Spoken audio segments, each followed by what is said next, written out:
The crimson sands of Kepler 442b stretched endlessly before Adnan as he trudged through the alien wasteland, his environmental suit's cooling system working overtime against the twin suns blazing overhead. 3 months into his xenobiology research mission, he had grown accustomed to the planet's harsh beauty, but nothing could have prepared him for what he discovered that day. A piercing shriek cut through the thin atmosphere, causing Adnan to freeze mid-step. His helmet's audio sensors triangulated the source, somewhere beyond the crystalline rock formations to his left. Against protocol, curiosity drove him forward. As a xenobiologist, his fascination with alien life often overrode his sense of self-preservation. What he found made his breath catch in his throat. Collapsed against a jagged outcropping lay a creature unlike anything in the expedition's databases.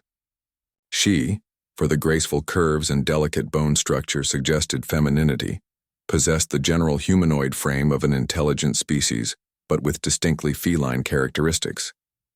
Silvery fur covered her lithe form, while pointed ears twitched weakly atop her head. Most striking were the predatory fangs visible through her partially open maw, and the retractable claws that had left gouges in the stone where she'd fallen.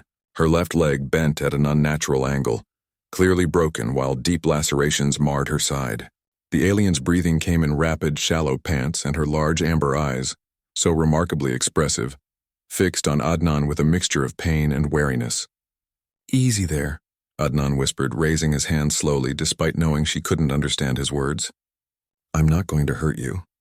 The Beastwoman's ears flattened against her skull and a low growl rumbled from her throat. But she was too weak to flee, too injured to fight. Adnan's medical training kicked in, overriding his xenobiology protocols. Whatever she was, wherever she came from, she was a living being in distress. Working carefully, he retrieved his portable medkit. The universal bioscanner indicated carbon-based physiology, compatible with human medical compounds. Her bone structure, while more flexible than human, followed similar patterns.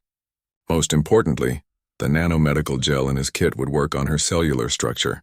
"This is going to sting," he murmured, beginning to clean her wounds. The alien tensed at his touch but didn't strike.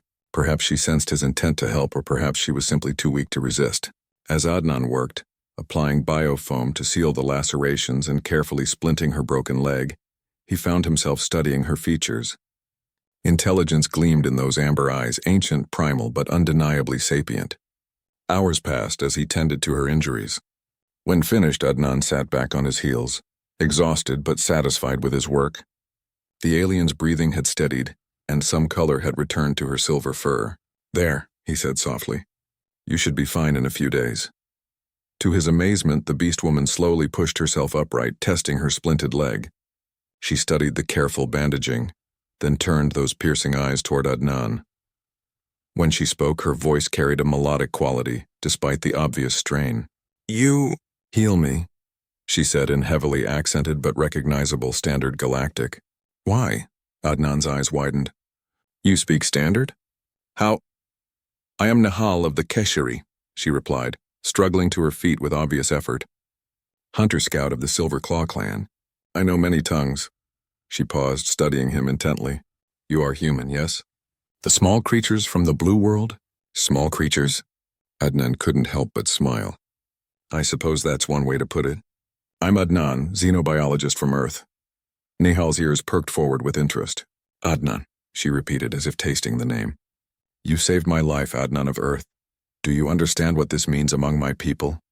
"I was just helping someone in need," Adnan replied, feeling suddenly uncomfortable under her intense gaze.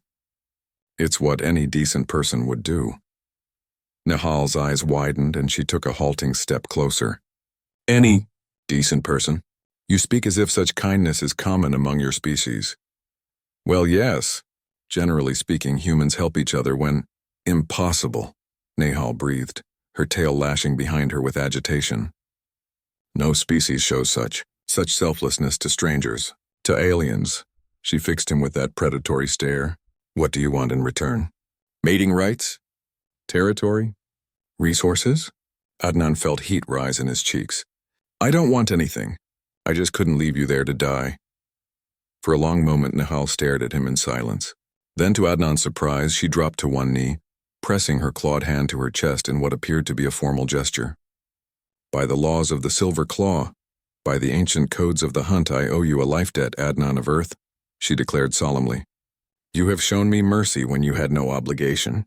You have healed my wounds when you could have claimed me as prey. You have demonstrated honor beyond my understanding. Please get up, Adnan said hastily.